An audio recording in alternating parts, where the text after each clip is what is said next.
गोरखपुर में सबसे बेहतर तकनीकी शिक्षण संस्थान KIPM college of engineering and technology. अधिक जानकारी के लिए संपर्क करें। Mobile number 9151005270। Gorakhpur express news देखने वाले सभी दर्शकों को गांव वाले रिपोर्टर का नमस्कार है। और गोरखपुर एक्सप्रेस न्यूज की टीम का खास कार्यक्रम गांव की बात विद विष्णु प्रभाकर के साथ, यानी कि गांव वाले रिपोर्टर के साथ। इस वक्त मौजूद है महाराजगंज जिले के ग्राम सभा बरवा सोनिया में। ये भाग तीसरा है हमारा, और हमारे साथ प्रधान प्रतिनिधि सर्वेश सिंह है, पेशे से एजुकेटेड हैं। चलिए बात कर लेते हैं, जान लेते हैं आने वाले 5 साल के कार्यकाल में क्या विजन रहेगा, गांव में अभी क्या समस्याएं हैं और गांव को अपने कैसे विकसित करेंगे। भाई साहब बहुत बहुत स्वागत है। धन्यवाद। आप कैसे हैं, क्या हालचाल है? बहुत बढ़िया है। सबसे पहले तो शुभकामनाएं कि आप प्रधान प्रतिनिधि यानी आपकी श्रीमती जी प्रधान बनी और आप प्रधान प्रतिनिधि बन गए। जी धन्यवाद। अच्छा, जब गांव के विकास की बात होती है या फिर किसी समाज के हित की बात होती है तो सबके जहन में सवाल आता है सड़क, शिक्षा, स्वास्थ्य और रोजगार। तो सबसे पहले हम सड़क की ही बात कर लेते हैं। आपके गांव में सड़कों का हाल क्या है, अगर नहीं है तो उस पर क्या करने वाले हैं? गांव में जो है आज कहा जाए तो सड़क और नाली की स्थिति जी बहुत गड़बड़ है। स्थिति आज के आज के तारीख में भी देख लिया जाए तो हमारे गांव की जो मुख्य सड़कें तो लगभग ठीक हैं, लेकिन जब गांव में प्रवेश करेंगे, गांव के अंदर आबादी वाले भले मैं जो है प्रधान हूं, हाँ। लेकिन मेरे घर तक आप जाना चाहें अच्छा, तो मेरे घर तक भी आपको सड़क मुश्किल है। अच्छी सड़क नहीं मिलेगी। इसमें कहीं कोई छिपाने की बात नहीं है। तो कहीं ना कहीं आपको अब मौका तो मिला है उस कमी को दूर करने के लिए। जी जी, यह मेरी पहली प्राथमिकता होगी हाँ। कि पहले जहाँ मैं हूँ वहाँ तक की सड़कें, और वहाँ काफ़ी आबादी बसी हुई है, हाँ हाँ जिसको गांव बोला जी जाता है। जी जी और गांव मेरा 3 टोले में है, तो जो बीच वाला जो पोर्शन है जी और एक हरिजन बस्ती है, वहाँ पर भी जो है ज़रूरत है सड़कों की और नालियों की। सड़कों की और नाली की। तो क्या इसकी शुरुआत कब होनी है, ताकि अब आपके हाथ में पावर है, ग्राम के मालिक हैं, गांव के मालिक हैं, प्रधान प्रतिनिधि हैं, इसकी शुरुआत कब होगी? प्रधान के पास पावर है, जी लेकिन उस पावर के यूज करने के लिए बहुत सी अथॉरिटी हैं। जी जी बिल्कुल। बीडीओ साहब हैं, एडीओ साहब हैं, और सचिव हमारे बैठाए गए हैं, और पूरी टीम है। जी जी लेकिन अभी कुछ समस्याएं ऐसी रहीं कि और विगत जो प्रशासक बैठे थे जी 4-5 महीने, हाँ हाँ तो उस समय जहाँ जिसकी जो ज़रूरत लगी वहाँ उन्होंने फंड का यूज किया। लेकिन अभी बजट की ही समस्या। बजट की समस्या है। अभी सरकार ने, और बीडीओ साहब का भी निर्देश है, डीपीआरओ साहब का निर्देश है, सीडीओ साहब का निर्देश है, पहले गांव में अगर कोई काम कराएंगे आप, अगर आप अपने बजट से कोई काम कराते हैं तो सबसे पहला काम आप जूनियर का कायाकल्प कराएंगे। अच्छा अच्छा जूनियर का जी जी कायाकल्प। कायाकल्प ही कराएंगे, और जूनियर कायाकल्प कराने के पश्चात ही हम्म, अगर बजट रहेगा तो अन्य चीज़ों पे आप पहुँचेंगे। अच्छा। तो कहीं ना कहीं आपके मन में, आपके दिमाग में चल रहा है कि सड़कों की और नालियों की व्यवस्था को और मजबूत करना है, मजबूत करना लेकिन बजट आने के बाद। बजट आने के बजट पश्चात आने के बाद क्योंकि अब प्रक्रिया दूसरे तरह हो गई है कि जिस चीज़ का बजट जिस चीज़ के लिए जी। आएगा उसी पे आप खर्च करेंगे। आप शिक्षित हैं और मास्टर साहब भी हैं एक प्रतिनिधि के साथ साथ।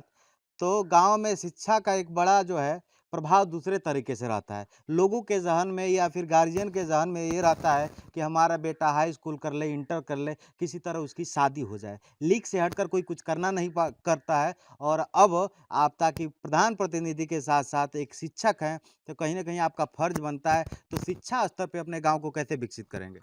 मेरी पहली प्राथमिकता ये होगी, हम्म, और मैंने बीच में प्राइमरी और जूनियर हम्म, दोनों के हेडमास्टर साहब से और वहाँ की जो पूरी टीम है जी उनसे मेरी वार्ता भी हुई, और मैंने कहा कि यहाँ जो भी मिड डे मील जी जी के साथ साथ जितनी भी चीज़ें होती हम्म, हैं आप उसकी हकीकत को मुझे बताएंगे। अगर हम्म, कहीं आपको कहीं दिक्कत आ रही है, कोई बच्चा पढ़ने नहीं जा रहा है हम्म, आपके प्राइमरी में या जूनियर में, जी तो यह सूचित करेंगे। और बिल्कुल। इसके साथ साथ मेरी और भी प्राथमिकता है, अगर बच्चा वो प्राइमरी में नहीं पढ़ रहा है, हुँ। कुछ बच्चे मान लीजिए हाई स्कूल हैं, जी, इंटर में हैं, इस विद्यालय में आए, चाहे बगल के मिठौरा में गए, चाहे कहीं भी जा रहे हैं, जी। तो यह भी देखना है कि वो बच्चा क्यों आखिर पढ़ने नहीं जा रहा है। पढ़ने नहीं जा रहा बिल्कुल। है। अगर नामांकन से छूट गया है तो उसका हुँ। नामांकन क्यों छूटा है, हाँ, उससे ज़रूर ही उसके गार्जियन से बात की जाएगी, उसके जो भी संरक्षक होंगे उनसे बात की जाएगी, हुँ। और उसे समझा बुझा करके ही अच्छा। उसके आगे की दिशा तय होगी।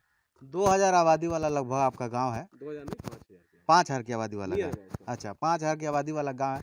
स्वास्थ्य की क्या सुविधाएँ हैं और क्या कमी है? स्वास्थ्य कहा जाए तो यहाँ पे आशा जो बहनें हैं, हम्म। 2 कार्यकर्ती नियुक्त हैं अच्छा। और अभी तक जब से मैं ग्राम प्रधान हुआ आज की डेट में भी गांव में ब्लीचिंग पाउडर मेलाथियान का छिड़काव किया गया है अच्छा। और बीच में भी 2 बार सैनिटाइजेशन और ये चूना और ब्लीचिंग पाउडर का गांव में छिड़काव हुआ। साथ ही साथ अभी बीच में कुछ दवाइयों का भी वितरण। ब्लॉक की दूरी कितनी है यहाँ से, ताकि यहाँ पे नॉर्मल गांव में लोग बीमार होते हैं या फिर जो औरतें होती हैं प्रेग्नेंट होती हैं तो उनको ये होता है कि ब्लॉक पे जाना है, तो नहीं, कितनी दूरी है, रास्तों का क्या है? 3 किलोमीटर रास्ता यही अच्छा, है। सब रास्ता कहीं ना कहीं करीब है। हाँ, करीब है और रास्ता ठीक है अच्छा, और रास्ता कहीं ठीक। कोई इस तरह की कोई समस्या नहीं आती है अच्छा। क्योंकि जगदौर मेरा सीएससी है हाँ हाँ हाँ। और यहीं बगल में जो हरतोड़वा ग्राम सभा है जी। वहाँ भी नर्स बैठती हैं हाँ। और 12 बजे रात को भी अगर आपको डिलीवरी करानी है तो कहीं नहीं, वैसे स्वास्थ्य की सुविधाएं ठीक स्वास्थ्य की है। सुविधाएं ठीक है। और स्वास्थ्य पे मैं एक बात करूंगा हम्म। कि जिसे महिला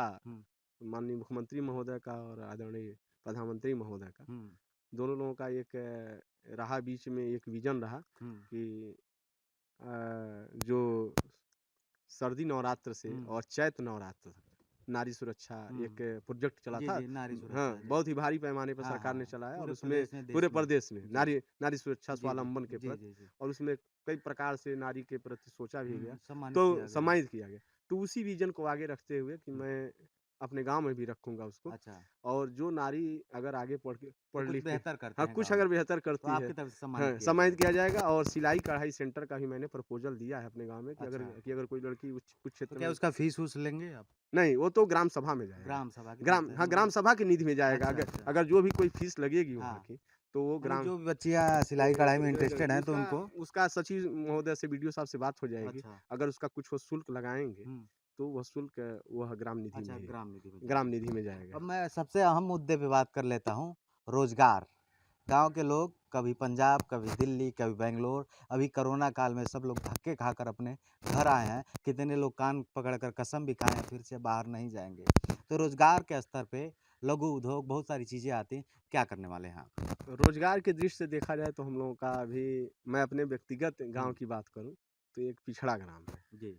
अभी कुछ लोगों जैसे देखा जाए कुछ ऐसे लोग हैं हुँ। कि लगभग 10-15 परिवार ऐसे हैं हुँ। जिनका आज के डेट में आप देखेंगे तो जरूर डेयरी पालन जी, जी, जी। डेयरी उद्योग और कुछ लोग ये कुक्कुट उद्योग हुँ, हुँ, हुँ। और जो हमारे यहाँ मछुआरा समाज है। मछुआरा तो कोई है नहीं हमारे यहाँ केवट कोई नहीं है। ओके। हमारे यहाँ गौड़ समाज है। हुँ। तो उन लोगों को भी जितनी पोखरी है मेरे हुँ। गांव में शायद अगल बगल के गाँव में इतनी हुँ। पोखरी न हो तो उनका भी जीविकापार्जन जो है उस मत्स्य पालन से चल अच्छा। जाता है। और रही बात बाहर जाने की तो हमारे यहाँ के जो भी प्रवासी मजदूर हैं हुँ। वो जब भी आए उनके आज लिस्ट एसडीएम साहब को भी दिया गया, हुँ। जिले पर भी दिया गया हुँ। और समय समय पर जो सहयोग जो आएगा शासन सत्ता द्वारा हुँ। उसे देने का प्रयास किया जाएगा। ग्राम पंचायत के विकास के लिए और किसी गांव के विकास के लिए उत्तर प्रदेश या केंद्र या राज्य की सभी सरकार की एक बड़ी योजना जो रहती है वो मनरेगा है। मनरेगा का नाम आता है तो प्रधान जी लोग के बल्ले बल्ले हो जाते हैं। ये कहते हैं कि प्रधान जी अपने रिश्तेदार को, अपने चेले चपाटे को, उसको नाम लिख देते हैं, उसको काम भी नहीं करना पड़ता है, उसको पैसा मिल जाता है। 2 दिन काम करता है, 22 दिन का दिहाड़ी मिल जाता है। तो हम कैसे माने, आप अपने गाँव के लोगों के लिए जो वाक़ई में मजबूर हैं, उनको कैसी सुविधा देने वाले हैं? अभी तक जो है गांव में अभी कुछ उतना काम चल नहीं पाया है हुँ। नरेगा का लेकिन जितना काम चला है हुँ। शायद ही कोई ऐसा मिले अच्छा कोई मजदूर ऐसा कह सकता है हुँ। कि उसे उसकी जिम्मेदारी नहीं दी गई है। उसे उसकी जिम्मेदारी अगर वो उसके रोल के पात्र है हुँ। तो उसकी जिम्मेदारी अगर वो साइड पे गया है अच्छा। और गांव में डुग्गी लगा के कहा गया है कि काम चल रहा है। अच्छा। आप ज़िम्मेदारी दी गई है, साथ में पैसा भी सही दे दिया गया है ना जो। हाँ नहीं हाँ? जैसे जैसे पैसा आएगा हाँ। वैसे वैसे अभी पेमेंट में मैंने बताया कि हाँ। सचिव कुछ ज्वाइन करने हुँ। में कुछ दिक्कत थी, ओके। कुछ टेक्निकल कुछ प्रॉब्लम थी। हुँ। अब वो टेक्निकल प्रॉब्लम हो सकता है अच्छा। कि धीरे धीरे सही हो जाएगा। सवालों का दौर चल रहा है तो एक विवादित सवाल और कर लिया जाए। शौचालय और आवास। गाँव वाले अक्सर कहते हैं कि प्रधान जी शौचालय में 3,000 ले लेते हैं और आवास में 25,000 ले लेते हैं। खैर आपके कार्यकाल की शुरुआत है, अभी आपके ऊपर लाछन लगाना उचित नहीं है और हम इस उम्मीद के साथ ये सवाल कर रहे हैं कि आप अपने गाँव के लिए बेहतर सोचेंगे। आप इस पर क्या सोचते हैं? अ, मैं पहली बात तो बता दूं कि अभी आदरणीय मुख्यमंत्री महोदय और प्रमुख सचिव महोदय की हुँ। पिछले महीने बैठक हुई थी। उस बैठक में वेबिनार के माध्यम से मैं और मेरी पत्नी शामिल थे, हुँ। जिसमें प्रमुख सचिव महोदय ने ये कहा कि अब 2 अक्टूबर 2019 हुँ। शायद आपको मालूम होगा, जब यहाँ बीच में त्यागी जी एक डीपीआरओ थे, वो इस समय है नहीं जी। और माननीय के बी वर्मा जी के निर्देशन में इस समय काम चल रहा है। तो उसमें 2 अक्टूबर 2019 के पहले त्यागी जी और पूरी टीम डीएम साहब की पूरी टीम पूरे महाराजगंज जिले में भ्रमण की और इस तरह की पूरी टीम जिले प्रत्येक मतलब प्रदेश में भी की, जिसमें ओडीएफ करना था, हाँ। यानी ओपन डेस्टिनेशन फ्री, जी, जी। मतलब पूरे गांव को खुले में शौच से मुक्ति। करना। जी, जी। तो जी। इस तरह का अभियान निरंतर चला अच्छा। और माननीय प्रमुख सचिव जी ने कहा कि अब ओडीएफ नहीं होना चाहिए, अब ओडीएफ प्लस होना चाहिए। ODF प्लस, लेकिन एक मुझे स्टेप आगे होना हाँ, चाहिए। एक स्टेप आगे होना हाँ। चाहिए कि प्रत्येक प्रधान की ये जिम्मेदारी है कि अपने ग्राम सभा को जी। ओडीएफ प्लस में ले जाए, साथ साथ वर्मी कंपोस्टिंग को भी मेरे बढ़ावा शौचालय और दें। आवास वाले सवाल एक का आप हाँ, जवाब। उसी का हम जवाब दे हाँ। रहे हैं। तो उसके पश्चात और मेरी शपथ ग्रहण से पहले हाँ। जब मेरी ग्राम सभा की पहली बैठक हुई थी, आप गांव में मेरे पता कर लीजिएगा, मैंने कहा कि शौचालय के नाम पे अगर कोई आपसे पैसा मांगता है, अच्छा। मेरे नाम पे अगर कोई पैसा मांगता है तो आप उसका नाम हाजिर करेंगे। अच्छा, अच्छा। कार्रवाई आपके हाँ, द्वारा हाँ, होगा। कराई मेरे द्वारा और होगा। आवास के नाम पे? आवास की आवास अभी कुछ शुरू नहीं हुआ। मिठौरा अच्छा। ब्लॉक ही ऐसा रहा कि आवास की जब फिर भी स्थिति कहीं न कहीं ये चीज़ें उसमें भी लागू होती हैं। लागू होंगी, हाँ, बिल्कुल होंगी, लागू क्यों नहीं होंगी ना? होंगी? बिल्कुल, ये बातें उसमें हाँ। भी चलेंगी। लेकिन पहले जो शौचालय का जो था, हाँ। शौचालय पे मैंने सख्त मतलब इस पे लिया एक्शन और मैंने कहा कि आप प्रयास ये करेंगे कि हमसे आप सीधे डायरेक्ट मिलें। हाँ। मतलब और कुल मिला के आपका ये कहना है कि कि बिचौलिए से ना मिले।